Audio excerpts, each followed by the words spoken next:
Once upon a time there was an old goat. She had 7 kids. She loved them as much as only a mother can love her children. She was going to go into the forest, bring herbs and branches for lunch. She called all her children and warned them to be afraid of the evil wolf. He often pretends, but you can immediately recognize him by his rude voice and black paws. The kids understood everything and assured their mother that they would be very careful. Okay. The old goat set off calmly. Little time has passed. Suddenly, someone knocked on the door and shouted in a rude voice that the kids should immediately open it. But the kids from the rough voice realized that it was a wolf. They answered that it was not Mother's voice. Her voice was kind and thin, and this voice was very rude, which means it was a wolf. Then the wolf went to the merchant and bought himself a large piece of chalk. He ate it, and his voice became thin. He came back, knocked on the door, and in a thin voice asked the kids to open it. The wolf put its paw on the window and waits. And the kids saw her and answered that the mother's paws were not black, but white, which means it was a wolf. Then the wolf ran to the bakery and asked to give him some dough. The wolf anointed his paw with the dough. The villain approached the door for the 3rd time, put his white paw on the window and knocked. They saw the kids that the paw was white, and thought that it was their mother. They opened the door, but there was a wolf in front of them. They got scared and began to scatter in all directions. One kid jumped under the table, another on the bed, the 3rd on the stove, the 4th into the kitchen, the 5th into the closet, the 6th under the sink, and the 7th hid in the grandfather clock. But the wolf found them all, opened its jaws and swallowed one by one. Only one thing he did not find: the youngest, who hid in the clock. Having eaten his fill, the wolf left. He stretched out on a green meadow under a tree and fell asleep. Soon an old goat came home from the forest. Oh, what did she see there? The door was wide open. The table, chairs, benches were overturned. The wash basin was broken. Pillows and blankets were thrown from the bed. She began to look for her children, but she could not find them anywhere. I called them by name, but no one answered. She went up to the clock, and in response there was a thin voice of the youngest kid. She took him out of there, and he said that a wolf came and ate everyone. How the goat cried for her poor children. Finally, she left the house, and the youngest kid ran after her. She came to the meadow, so a wolf was lying by the tree and snoring, so that the branches were trembling. She looked at him from all sides and saw that in his swollen belly something was moving and floundering. She guessed that these were her children, and was very happy that they were still alive. She told the kid to run home as quickly as possible and bring scissors, a needle and thread. Then the goat cut the belly of the wolf with scissors, and from there one kid stuck out its head. And then the others jumped out, all 6, and nothing bad happened to them. What a joy it was! They began to hug their mother, jump and dance.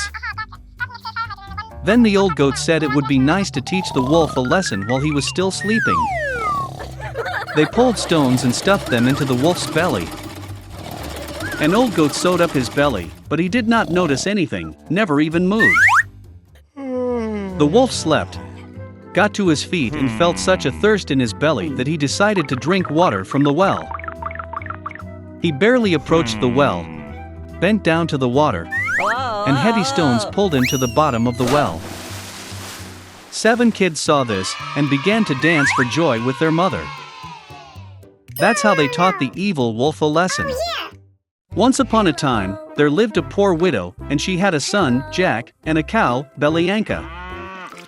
The cow gave milk every morning, and the mother and son sold it in the bazaar, and that was how they lived. But once Belyanka did not give milk, and they did not have food. Mom decided to sell the cow and open a shop with the proceeds. Jack took the rein in his hands and led the cow to the market.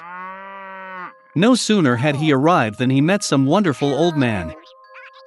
He said he would like to trade Jack's cow for beans.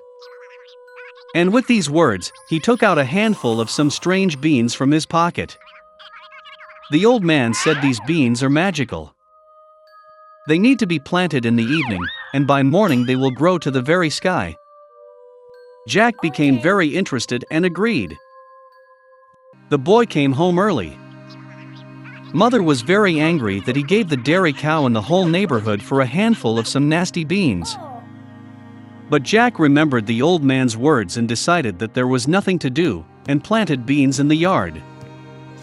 He went up to his attic sad, and fell asleep. In the morning, Jack woke up and saw something like a large tree in the yard. And this, it turns out, his beans sprouted, and the huge stem continued to grow upward until it grew to the sky. Jack jumped onto the stem and climbed up like a ladder. He climbed and climbed and climbed and climbed until, at last, he reached the sky.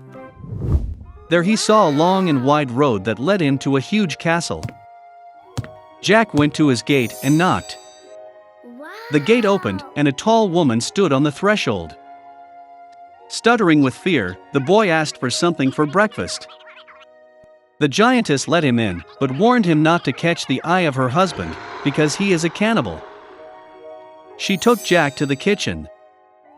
But before he had time to eat even half of his breakfast, suddenly the whole house shook from someone's steps.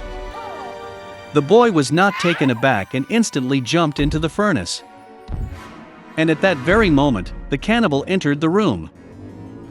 Well, he was as big as a mountain. The cannibal took out 2 bags of gold from a huge chest and sat down to count the coins. He counted and counted, finally began to nod off, and began to snore. Then Jack quietly climbed out of the oven, crept past the cannibal, grabbed 1 bag of gold, and rushed to the beanstalk. He threw the bag down, and he began to go down the stem lower and lower, until, finally, he found himself at his house. Jack told his mother everything that had happened to him, and handed her a bag of gold. They began to live on the money that was in the bag. But eventually the sack was empty and Jack decided to try his luck one more time at the top of the beanstalk. One fine morning, he got up early and climbed a beanstalk. The man-eater's wife stood at the threshold of the huge castle. She said that she would not let him in, because the last time her husband had lost a bag of gold. But all the same, she took pity on the poor boy, and let him into the castle. Suddenly the footsteps of a giant were heard, and Jack again hid in the furnace. The cannibal entered and told his wife to bring the hen that lays the golden eggs. The giantess brought it, and the ogre ordered the chicken to lay, and she laid the golden egg. The pleased giant began nodding and snoring. Then Jack climbed out of the oven, grabbed the golden chicken and rushed to the beanstalk. The boy returned home. He showed his mother a wonderful chicken, and they began to live selling golden eggs. But soon it seemed to Jack that this was not enough. And he again decided to try his luck at the top of the beanstalk. This time the boy climbed into the castle through the window. He jumped into a copper cauldron and hid. The cannibal and his wife entered the room. The giant smelled the boy, and they rushed to look for him in the oven. But he was not there. They searched every nook and cranny, but they didn't think to look into the copper cauldron. Desperate to search, the ogre ordered his wife to bring a golden harp and put it on the table. Under her beautiful sounds, the cannibal snored. Then Jack quietly climbed out of the cauldron, grabbed the golden harp and rushed to the door. But the harp played loudly and woke the cannibal. Jack ran at breakneck speed, leaping onto a beanstalk, and the giant in pursuit. Jack went down to his house and yelled at his mother to carry the axe. The mother ran out with an axe in her hands. The boy grabbed the axe and began to chop the beanstalk. The ogre felt the stem swing violently and stopped. Then Jack struck again with an axe and cut the beanstalk. It swayed and collapsed, and the ogre fell to the ground and crashed. From that day on, Jack and his mother never knew poverty again. But the boy was very sorry that, because of their greed, they almost paid with their lives. He promised that he would never steal again, and would work hard for the good of the family.